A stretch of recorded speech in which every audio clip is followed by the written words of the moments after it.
Going live. Hello, everybody. Thank you for joining us.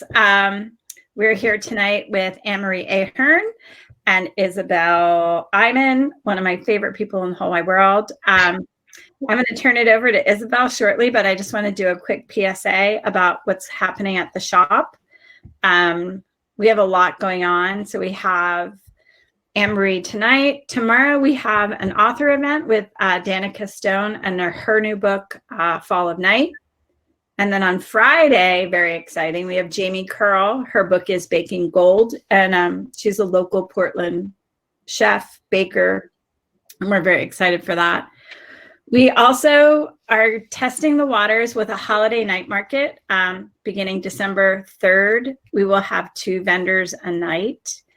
You can find all that information on the website at tworiversbooks.com.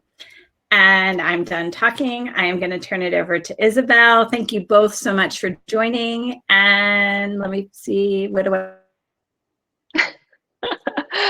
Thanks so much, Christine. Hi, everybody. Welcome. And thanks so much for joining us for the second night in our Cookbook Extravaganza series. So tonight, I'm delighted to be talking with Annemarie Ahearn. And so before we get started, I'll just share a little brief introduction about Annemarie. So Annemarie is a true farm-to-table teacher and chef. Her experience and expertise in food is extensive, ranging from apprenticing in the kitchen at Le Jardin Notre Dame in Paris and to working for Dan Barber at his Blue Hill restaurant.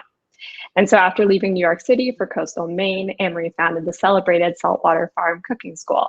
And of course, Annemarie is the author of 2 beautiful cookbooks, Full Moon Suppers at Saltwater Farm and the recently released Modern Country Cooking. So tonight we're going to be chatting about the farm-to-table movement. We're going to dive deeper into her cookbooks, and we're going to discuss how our environment influences our cooking. So you ready to get into it, Annemarie? I am, yeah. Awesome. So I'd love to begin by hearing a little bit more about you before you started Saltwater Farm. So like I said in my introduction, your experience is widespread, both in its focus as well as geographical location. So I'm curious, what do you feel is sort of the connective thread that ties together all of these stops along your journey?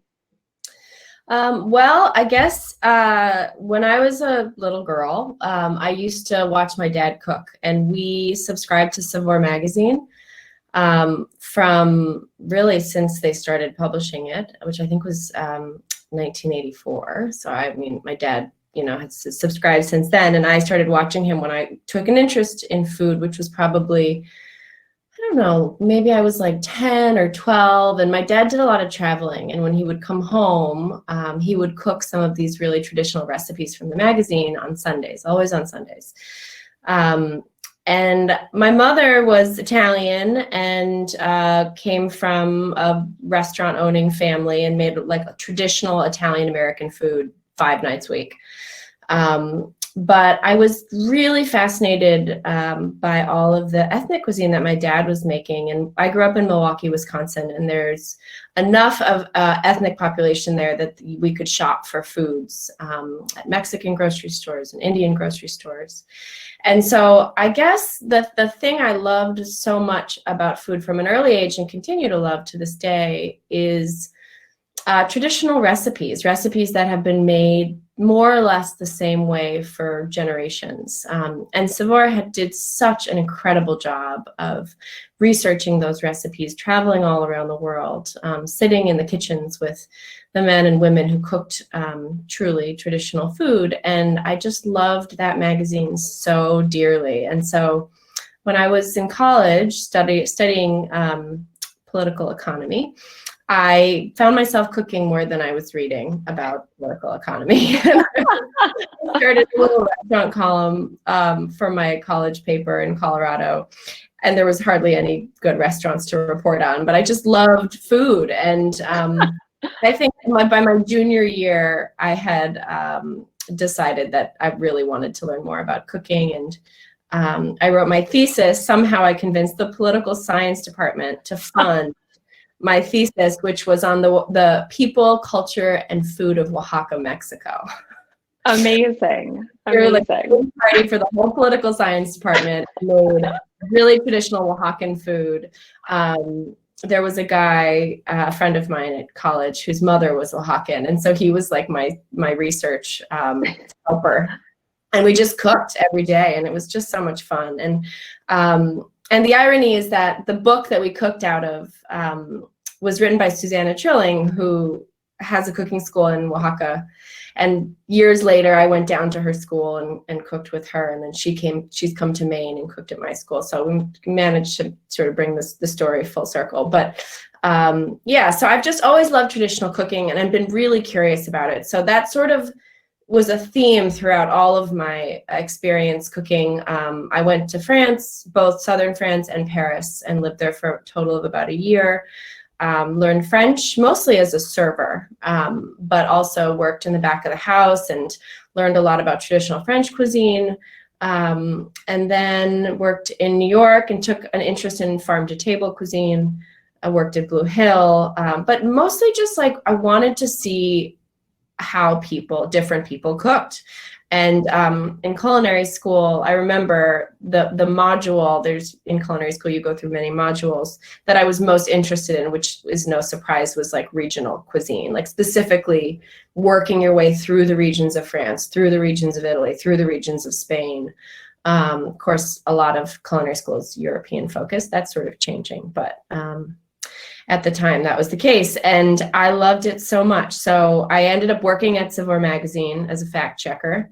And then after that went to culinary school and then worked in restaurants, and I lived in New York for about 10 years. And I guess, yeah, the driving force was like equal parts a curiosity about how I wanted different perspectives, kitchen perspectives, and then also just this like deep desire to understand traditional recipes and know them like a language, kind of be able to sort of understand why you would never combine two ingredients, because historically, like, grandmothers would roll over in their graves, kind of thing. You needed to know what all those things were. Anyway. That's so interesting, because it sounds like you had this overarching interest in tradition from whatever culture, whereas like I think for most people it oftentimes seems like it's an interest in a specific culture, whether that be like French food culture or Oaxacan, as you were talking about. Was there ever like any one particular food culture that you were interested in, or was it just all of them? Mexican, but part of that is because my family lived in Mexico before I was born, and they would tell stories about cooking there and living there. And I just was like so eager to go have that experience on my own. And so we went back to Mexico a lot when I was a kid. But then as an adult, starting about 7 years ago, we started traveling to Mexico and exploring all different regions of the country. And ultimately, my goal was to live there and teach there 3 months out of the year in Mexico City. And we were well on our way. This past year, we spent 2 months there, put our daughter in school there, and I started teaching at a cooking school in Mexico City. And then the pandemic happened and we came home. That kind of changed everything. But yeah, I definitely have like a deep, deep affection for not just Mexican food, but equally Mexican people and culture. I just love that country so much. And it's just so different than the cuisine of New England. Yeah. Yeah. And I've spent a lot of time in Europe and cooked a lot in Europe, and that has hugely influenced the way that I cook as well. So, yeah. And I'm curious too, so about your experience at Savor, because it sounds like that publication was really part of the driving force of your interest in cooking. Did it feel like a dream come true? Like this was something that you were always wanting since you were a little girl, or? It did. I was really intimidated by some of the people, including the editor-in-chief. I was a lowly fact checker. You know, the only pay you get was your name on the masthead, which was 3 months like gruesome work. But it was great.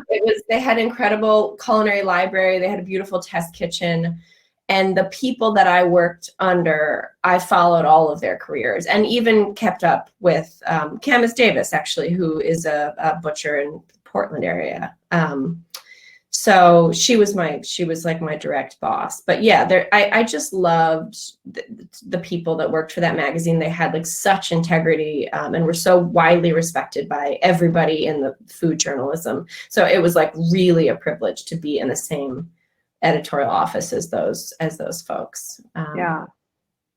So then before you moved to Maine, you were living and working in New York City. I'm curious what you were seeking from that shift in environment and that change in lifestyle, both for yourself in general, as well as for your cooking.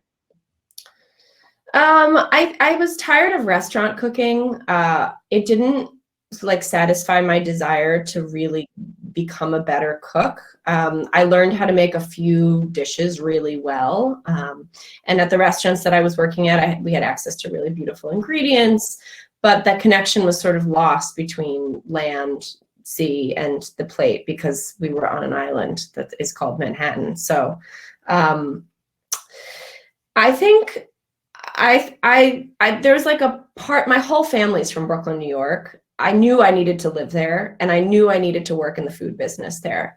But it became apparent to me, I would say 5 years in, that my natural body chemistry was not one that enjoyed city living. I knew it wasn't going to cut it for me. But there's things about the city that are magic and can't be beat. And from a professional standpoint, New York had it all. I mean, I worked a lot of jobs for relatively short periods of time because I wanted as much exposure as I could possibly get, and then I wanted to leave. So that's kind of what I did. And I guess the thing that I missed, the thing that I yearned for most was a lifestyle that was more seasonal, where there was a more direct connection to sort of time of year, where I was like more exposed to the elements, the ocean, the mountains, the forest, fields. Like I wanted to feel small in comparison to the elements around me. And while skyscrapers are very tall, they weren't the elements I was looking for. And so I felt totally humbled by Maine and everything around me. And I knew nobody. I was single. I had my dogs. My family wasn't even here when I moved here. There were very few young people. I mean, it really felt like a leap of faith. And even my friends in the city were like, what the hell are you doing? Why are you moving to Maine? You don't know anybody there. And it was really hard in the beginning, mostly because I was like, not only was I alone, but I was starting a business. And it was like, if you build it, will they come? I had no idea. I was posting flyers around town. Like we had a few friends through my parents, but I didn't know anybody my own age. So it was a real, the one thing I did know, and I'm incredibly grateful and continue to be to this day for this, is that my parents in 1999 bought a 25-acre piece of land. There was nothing on it. It was an old sheep farm. And it was really wooded and you could barely see the ocean. It is on the ocean. And it wasn't like a place that you arrived at and you were like, oh my God. But over the course of 20 years, my parents transformed the place into heaven on earth. I mean, the view is just stunning. And I thought like, the view's enough. Like, it doesn't matter what I do here. Like the view is just like so beautiful. And I couldn't get the view out of my head. And whenever I was in New York and like having a hard time, like I would just like take deep breaths and imagine myself in that place that is now Saltwater Farm. And yeah, I mean, to this day, like today, I pulled down the driveway to go teach a cooking class at the cooking school. And the view still just like knocks me over. It's so breathtaking. So that was the thing that called me, was like the knowing that I could physically be in that place all the time. And that was stronger than like my desire to find a mate and like, knowing that I could get a job. I mean, I guess that was what called me up here. So anyway. Yeah. So was it Lincolnville that you initially moved to when you first moved to Maine? Yeah. I lived in Lincolnville for, I think, 4 or 5 years, and then eventually moved off the family farm, bought a house in town, and then met my husband, and then we bought a house together, and now I live in town. Yeah. My parents are still out at the farm, and my sister and her husband are living there as one of the many young people who have escaped the city and moved to the country with their new babies. So they're around for now anyway, too. Is that what it felt like after you moved? A lot of people around your age started coming as well, or? Not right away. I think it took 4 or 5 years before I started noticing that young people wanted to live here. But now they're everywhere. Like, and in a small town, if you see someone you don't recognize, you're like, who is that? Like, there's like so few people here that you know every single person. And so I'm telling you, there's like even the local high school is like up 20% enrollment, and a bunch of young people on my walk. Was like no one on my walk ever, like it's just definitely so. So at the cooking school, you and it's evident in your cookbooks as well, but your approach to cooking and teaching it's deeply tied to the environment, as you've been describing. And I'm curious, has it always been this driven by, or has your approach to cooking always been driven by this local approach to food? It's clearly driven by a sense of the culture in that place, but I wonder too, has the environment always played such a large role in it as well? I think I've always been sort of envied this rural farm life. There's something about having sheepdogs and chickens and going out and pulling herbs from the garden when you need them. That has always deeply appealed to me from the time I was a child. We had some very close friends growing up that had that, and I just wanted to be at their house all the time. They had horses, which I love so much. And I was like, how do I build a life that looks and feels like that? Where like, when you think about what you want to cook for dinner, you're not getting in the car and going to the grocery store. You're like going outside and like smelling things, and you're like, that looks good. And I just sounded like a fairy tale to me. And so I think, yes, trying to recreate that was really important to me. And Maine, is on where we live is on the Penobscot Bay, which is a segment of the coast that has 1,500 islands.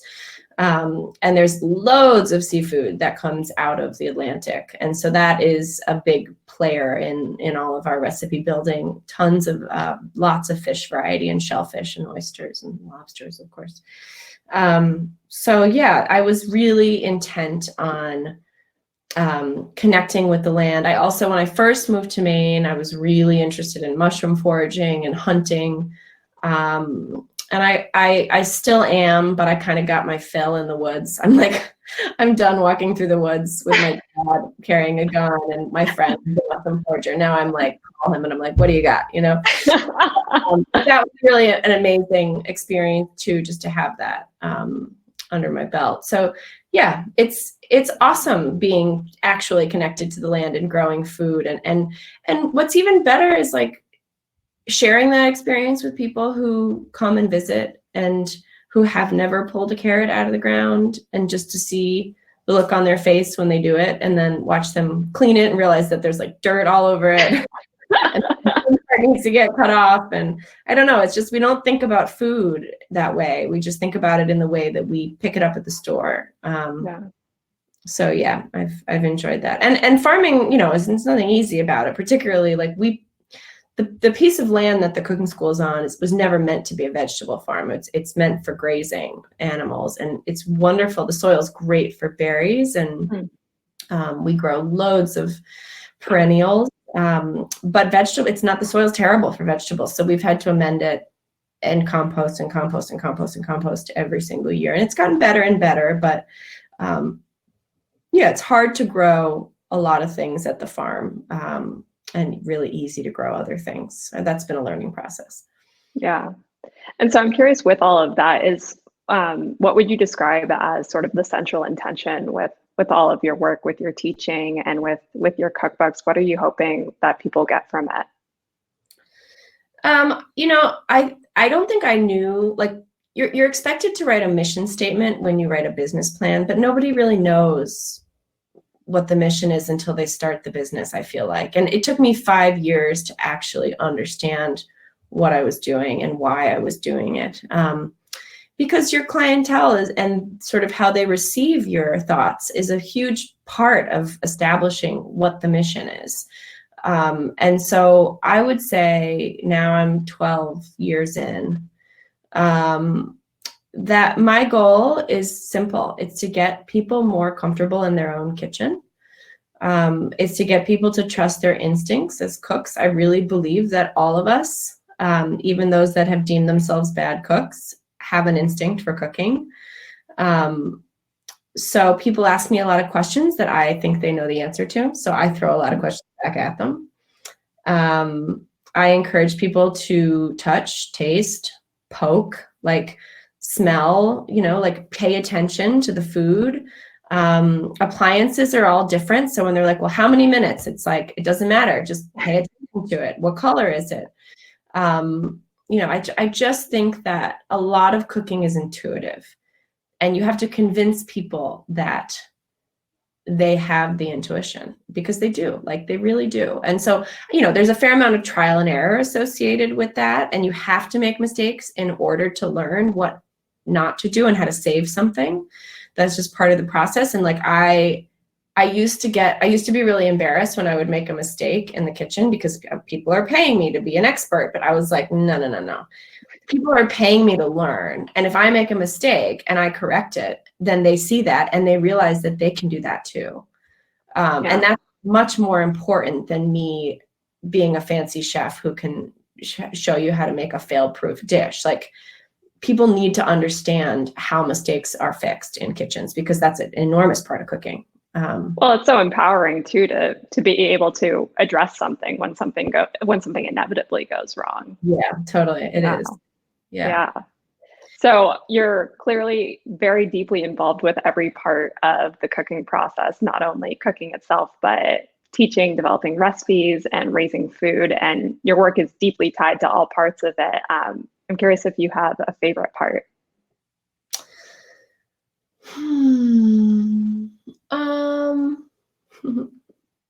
I really like the whole bag. I mean, when I think of growing, I think of the spring when there's been snow here for months and I'm like planting seeds and I'm all alone in the greenhouse for weeks on end. I love that. I love the smell of food hitting a hot pan. Like, it just, like, even if I'm like hungover or miserable, like it just like wakes me up and like everything disappears, And I've come to love teaching because I've gotten more confident doing it.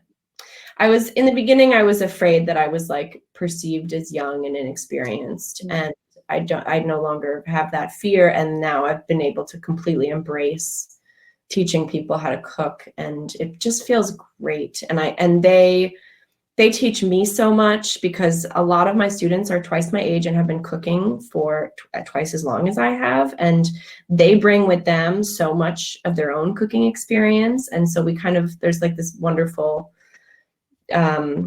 thing happening where we're just learning from each other, particularly when folks with different ethnic backgrounds come and teach us about different types of food. Like, it feels like a real interactive space. And and then I love eating with people. I mean, I can't say there's like any, what I love most is, and I think about this when you're writing a cookbook, because you kind of switch off depending on what mood you're in between recipe writing, recipe testing, and prose.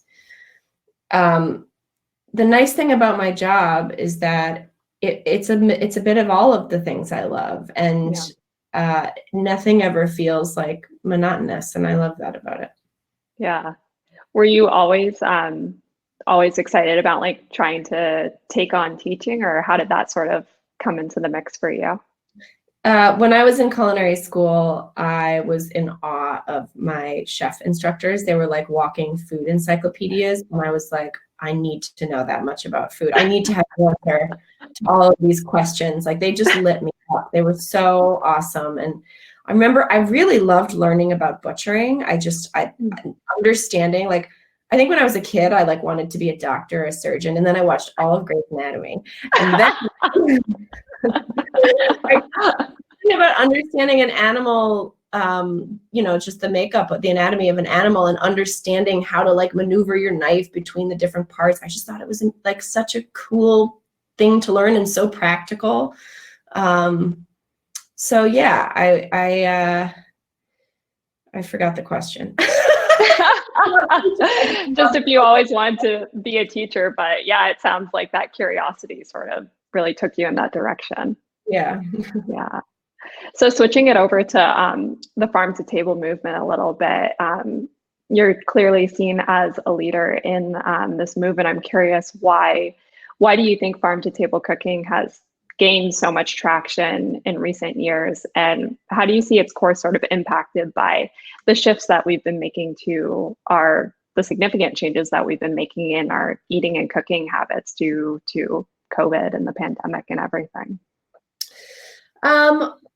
I think the food movement has come a long way. I mean, I remember I had this realization, I think I wrote about it in my book, or maybe we edited it out. It was a long realization, but so when I was working let's go back. So when I traveled through Europe as a young 20-something, I remember being blown away by not just restaurants, but food markets, the types of ingredients that were grown in Europe, the quality of the ingredients, and just thinking like, God, I wish we had access to these sorts of things in the United States. Then I worked in New York for a decade in farm-to-table restaurants. And 10 years later, I went back to Europe and I was completely underwhelmed. And I thought to myself, both by restaurants and availability of ingredients, and it just wasn't the same.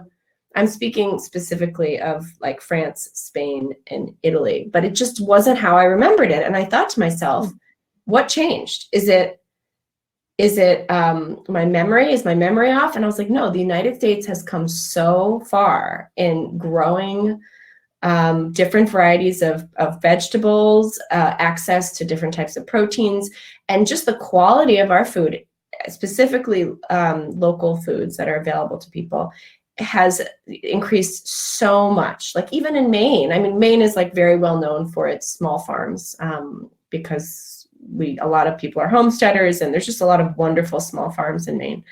But all across the country, farmers are really diving deep into growing a variety of really delicious and wonderful foods. And so I feel like it's a great time to be a cook in the United States. It's a privilege to be a cook, and we need to keep supporting our farmers and encourage the relationship between cooks and farmers. Restaurant chefs are great at that, but I think home cooks could have more intimate relationships with farmers, ask more questions, try stuff. Like every time you see something you don't recognize, buy it. Google it, like figure out what, because that is how we support sort of creativity in our agriculture.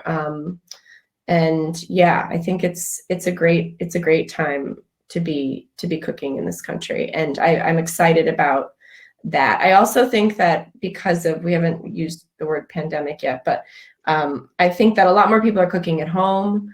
And I think that's a wonderful thing. I think for some people, they're like totally sick of it and I can't wait to go back to restaurants. But I think it's a great opportunity for people to sort of broaden their repertoires. Absolutely. Yeah. And so speaking of the pandemic, I'm curious how it's impacted your work at Saltwater Farm. Of course, it seems like you've gone to mostly a virtual model, but I'm curious too, what lessons are you taking from this moment as well? Well, professionally, yeah, we've gone virtual. I'm teaching one class a week, which is way less work than I'm used to doing. But I'm teaching in the winter, which, I mean, the great struggle for most people in Maine is figuring out how to bring an income in the winter months. It never occurred to me that I could make money teaching online classes, and I am. So all of a sudden I have a year-round business. I'm not the only one. A lot of people around here have figured that out. And it's like we finally cracked the nut. We finally figured out how to make money all year round, which is kind of awesome. That being said, like our summer income is slashed big time. But in the case of the cooking school, it's, there's no way we can teach classes. It's just too intimate a space to socially distance, and we share food. And I'm not ready to go back to teaching until there's a vaccine. And people feel safe being in the same space together. So I guess like lessons that I've taken from this are that there's something really intimate about connecting with people in their home kitchens. I love it. It feels really different than an in-person cooking class. But the way that we have it structured, people ask questions. I encourage people to interrupt me, and like I really want it to feel like we're in the same room together, and it mostly does. Obviously, it's different because we're not there. They have to buy all the ingredients themselves. They end up with a bunch of food at their house, whereas usually I would be, I would be procuring all of that.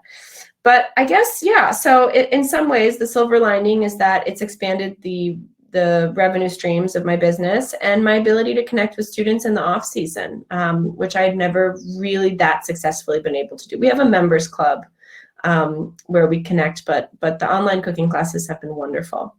And then, I don't know, the other thing that I'm sure like everybody probably feels this way, but it's really nice to just take some time to reflect on what's been built already.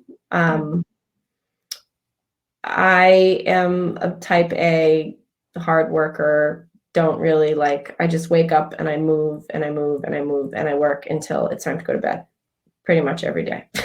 And this has forced me to sit still in a way that I am totally uncomfortable with, but I think it's time. I'll be 40 next year. It's time for me to sit still and think about the work that I've already done. And how to, and where I want to go, from here. So, yeah. I'm curious if you've been with moving to virtual classes, have you been noticing that a lot of your students are from farther away than they might have been in the past, or? I mean, a lot of my students are people that have a second home in Maine. So they are generally from somewhere far away and have roots here. We get a lot of visitors, regional visitors. And then in the shoulder season, we get a lot of locals. Mainers in the summertime, they're as busy as I am. So they just don't have time to come to classes. And we also offer lower prices in the shoulder season. So that's actually been nice. We have tourists and people with second home in the busy months. I mean, this is probably a lot of tourist communities.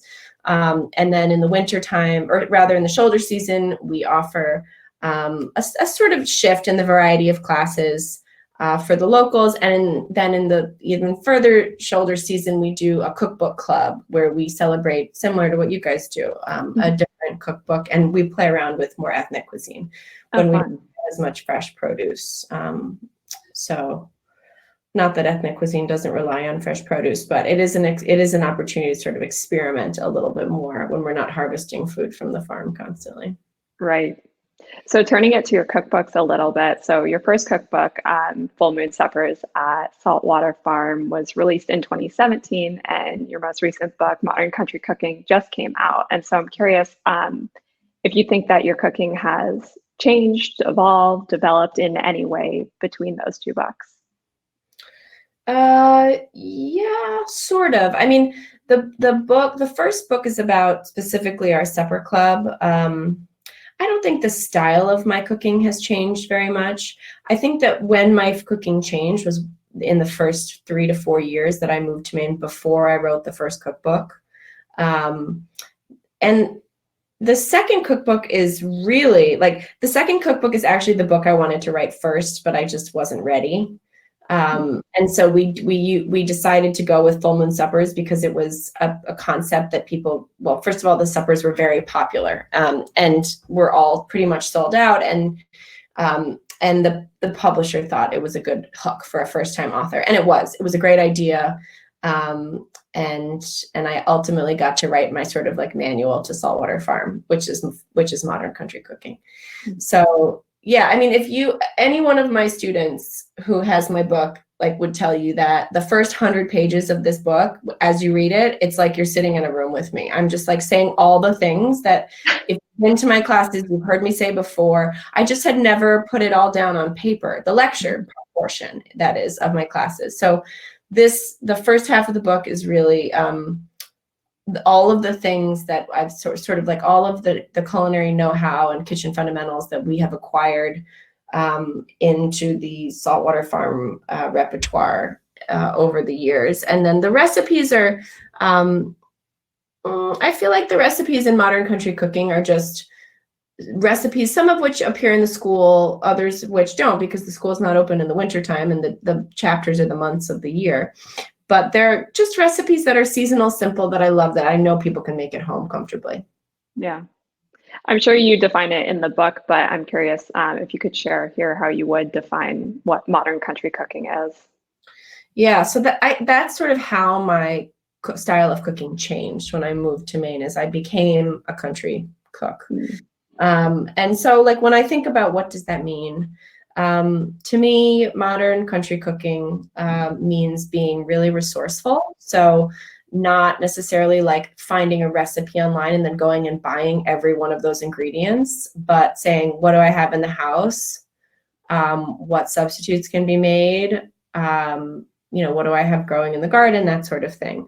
Economy in the kitchen. So things like buying a whole chicken, learning how to cut a whole chicken. Top of the list, learning how to hone your knife, keeping your knife sharp. It's such a basic skill, and it's like the difference between enjoying cooking and really like not looking forward to squishing a tomato with a dull knife or whatever. So learning how to use the sharp knife is really, really important. I cook almost entirely in cast iron, so we talk a lot about how to care for cast iron. I cook almost all my meat on the bone now because it keeps it moist and tender, and there's just loads of benefits to cooking meat on the bone. So butchery is something that we talk about. We're not a school of butchers, but because I think butchering is intimidating to home cooks, but everyone should know how to cut up a chicken, and so few people do. So we really make an effort to do that. Baking bread is something that I never did in New York because there were so many good bakeries, and I had small apartments with no cross ventilation. And now I make bread every single week. We teach both sourdough and commercially yeasted breads, and I really want all of my students to walk out of the school feeling confident that they can make a crusty loaf of bread. Such joy in making bread, so I really want people to do that. Yeah. Cooking fish is something people are so intimidated by, and particularly because we live on the bay, like I really try to make people feel a little bit less afraid of cooking fish. And mostly what that means is like learn how to buy fresh fish, how to ask the right questions, and stop overcooking your fish, for Christ's sake. Everybody's overcooking their fish. It's not that hard. But it's like these simple realizations. Today in my class, this woman was like, she's like, I just saw you do it this way this one time, and now I do it that way every time. And that's all it takes. Like, you just see it. You've been doing something for 30 years, and then you look at someone else's cutting board and you're like, holy shit, why do you do it that way? And then you do it that way for the next 30 years, Yeah. So, I don't know, like little tiny discoveries go a long way. But yeah, so I think for me, country cooking is like, and then using your instincts is huge. I didn't cook that way in New York. I think I was afraid of the food or something. I didn't trust that it was going to be good, or I don't know. Now it's like every step of the way, I'm tasting things. I'm like smelling them. I'm making sure that they feel right, they look right, and they taste right. And I think, people, we talked about it a little earlier, just trusting their own instincts in the kitchen. I see people taking out the little tablespoon to measure the salt, and I'm like, no, we're not measuring salt. Like, we're going to learn how to season food correctly, and you don't need a measuring cup. Some people are like, they're so recipe driven, And I mean, the irony is that I write recipes, but to be honest, I'm not a perfectionist. And my goal is to like read the recipe through, use it as a guide if you need, but cook with what's in your head and what's in front of you. And that's the ultimate skill, is to like an artist. It's like you can use a recipe, but you don't need a recipe. Mm-hmm. And I think that's hard for people. I think that's hard for people who are like afraid of cooking and they think they can't cook without a recipe. And there's only one way to sort of negate that. And it's to make a few mistakes, but like learn. It's just so much more fun to cook when you don't need the recipe, you know, when you just like we're doing this class right now called Mastering the Art of Home Cooking. And it's a series of 8 classes and we make 4 cakes, but I want people to leave the 8th class and think to themselves, if I look at a cake recipe, I'll know if there's something not right about it, because I know how a cake is made. Yeah.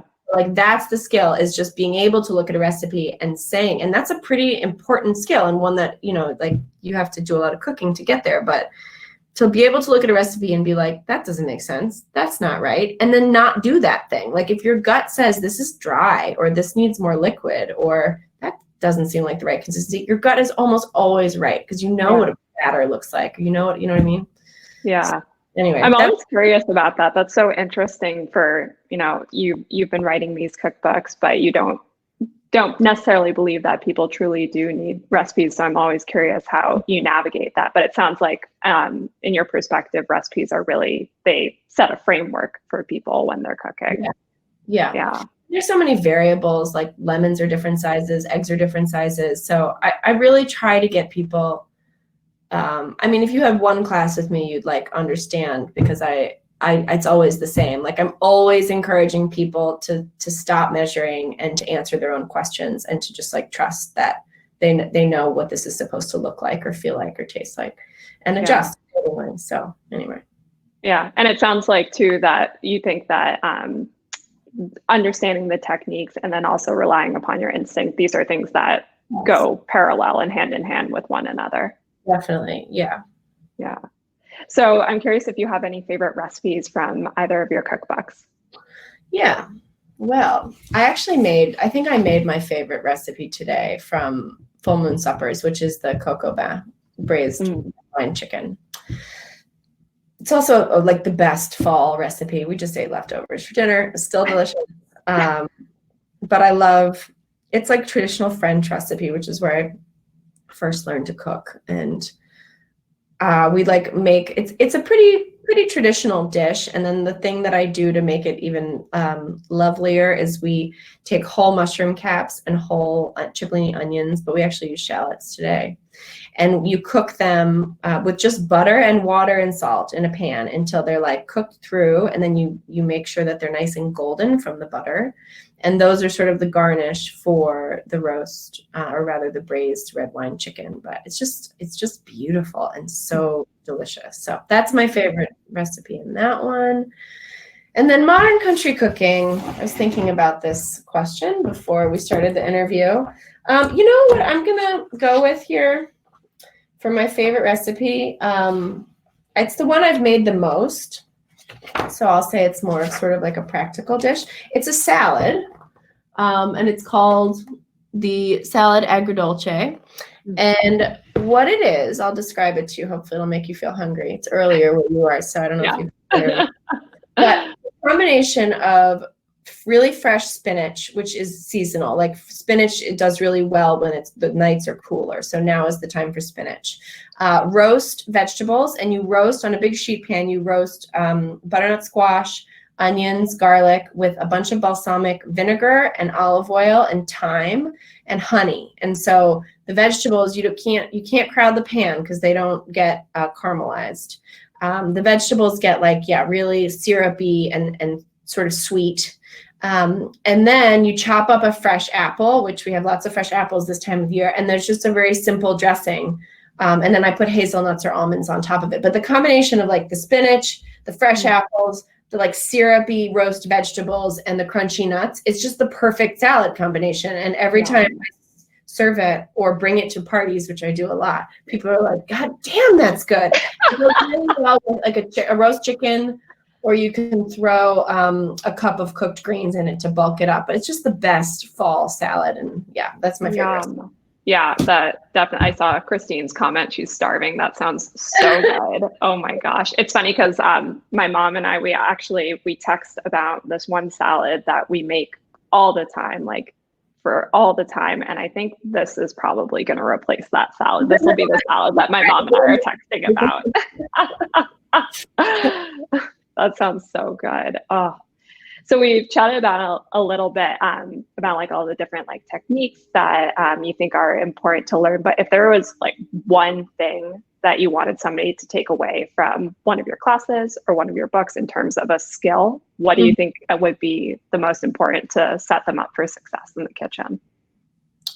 I think it has to be learning how to sharpen your knife. Yeah. I think that's the most important skill. I hate to pick one because there's a number of important skills, but yeah, I would say, and even if that means bringing your knife to a professional sharpener and then learning how to use a honing device, that's fine. My dad teaches like a Japanese whetstone knife sharpening class at the cooking school, and it's great, but we ask everyone to raise their hand if they think they're going to go do it at home, and like 2 out of 10 people raise their hand because it's an intimidating thing to people. Yeah. You can buy electrical knife sharpeners, but they just rob the blade of steel. So I think that's an important skill. A honing device makes your knife feel so much more effective and so much sharper.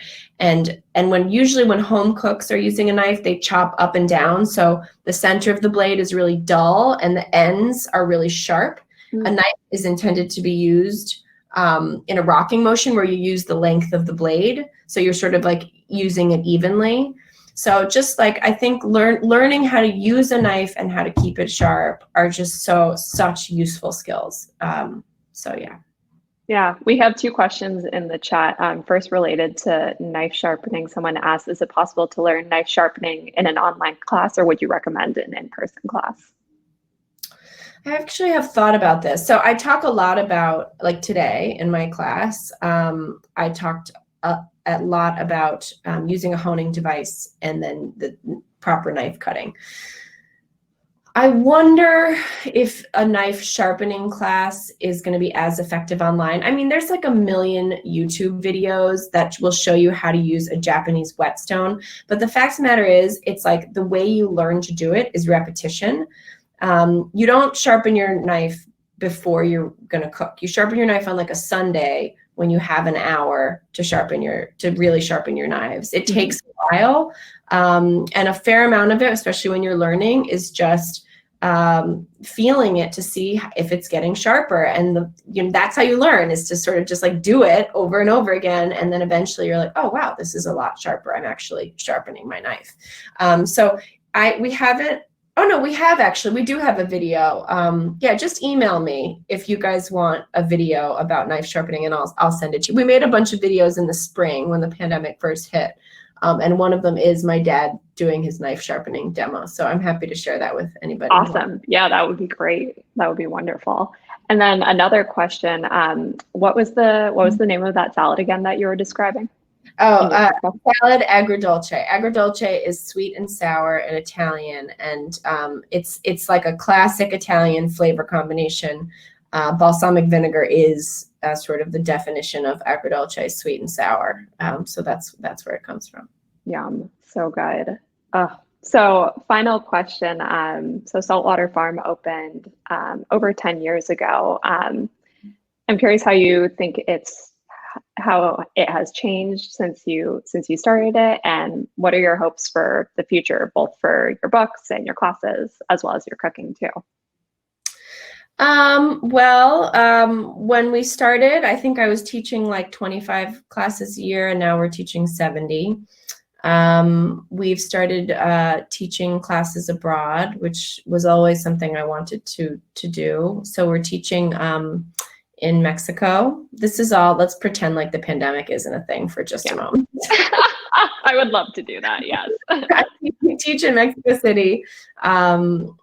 Ultimately, I will likely teach in Oaxaca, and then I'm teaching in at the Anna Tuscalanza Cooking School in Sicily. I'm teaching at a little cooking school in Provence, which was supposed to be in April, but that'll probably get pushed back. So that's been sort of a fun way to expand the cooking school in the season where people are less inclined to come to Maine, which is generally November through May. So I hope to continue doing those classes abroad. And the curriculum at the cooking school has, I still teach the same 15 classes that I taught the first year. And those classes are still wildly popular. We teach one called Cobblers, Buckles, and Grunts, which is all funny New England terms for sweet stuff. We teach a lobster class. We teach savory pies, braising on the bone, 3 autumn soups. Like, these are all classes that this will be my 13th year teaching them. But with every year, there's a survey that goes out after every class. And I say to people, what do you want to learn? Because for me, it's not about showing off what I know. It's about like learning and acquiring the skills and the knowledge that people want to know. So I'll spend the winter months like developing coursework that fills those needs. We have a lot more bread on the menu than we used to. A lot more ethnic classes than we used to, which has been super fun. We have a lot of guest chefs that come and teach. I shouldn't say a lot. We probably have like 5 or 6 guest chefs a year. So yeah, I don't know. We've definitely expanded our classes. We have, I think, 500 students approximately a year that come through Saltwater Farm. We have a members club now, which has been really wonderful. I feel like I'm forgetting stuff, but yeah, we've expanded what we do pretty significantly. Wow, that's amazing. Let's keep pretending the pandemic isn't happening, because I wish I could go and visit like right now. That sounds amazing. Oh. I think that should be our plan, Isabel. Yeah. The minute the pandemic is over, we're going to Saltwater Farm. Let's do it. I'm so down. Jeff Morgan's fly direct, Portland to Portland. Yeah, exactly. Yeah. Stay around, go visit the, how far are you from the Helen and Scott Nearing farm? About an hour and 20 minutes. Yeah. Yeah. It's a really special place. Yeah. Those were the original homesteaders, like amazing. Well, not original, but they're, if you haven't ever read the book, Living the Good Life, you should. I think it's a required reading when you move to Maine, if you want to be taken seriously. No, they're wonderful. I mean, they are just such great role models. Yeah. To be in a couple for that long. Anyway, they lived to well over 100. Incredible. Amazing. It's really amazing. Thank you so much. I have like so many things I want to talk to you about, like, because now I feel like you're my best friend. You must have a lot of best friends. Yeah. Probably wildly inappropriate, but I am originally from New Jersey, so I'm inappropriate a lot. Thank you so much to both of you. I really appreciate it. This was so much fun. Yeah, so good. And like I told you too, I'm from Maine originally, so it was nice to get to chat about it. So fun. Yeah. Well, I hope everyone enjoyed themselves, and I hope to come visit you guys, one of these days. I will when I come. Portland was on my book tour schedule, but that was canceled. So yeah. So just again, Annemarie's book is Modern Country Cooking. I put the link for to purchase it in the chat if you want to. We ship in case you want to send it as a gift. And that's it. Yeah. Thanks so much, everybody. We hope to see you at least on Friday with Jamie and Carl Baking Gold. And any last thoughts, words? I don't think so. I'm going to go make food because I'm starving after this conversation. I'm so hungry now. Totally aside, and it's not about me, but it is a little bit about me. when I worked my way through college working for a caterer, so I also love to cook.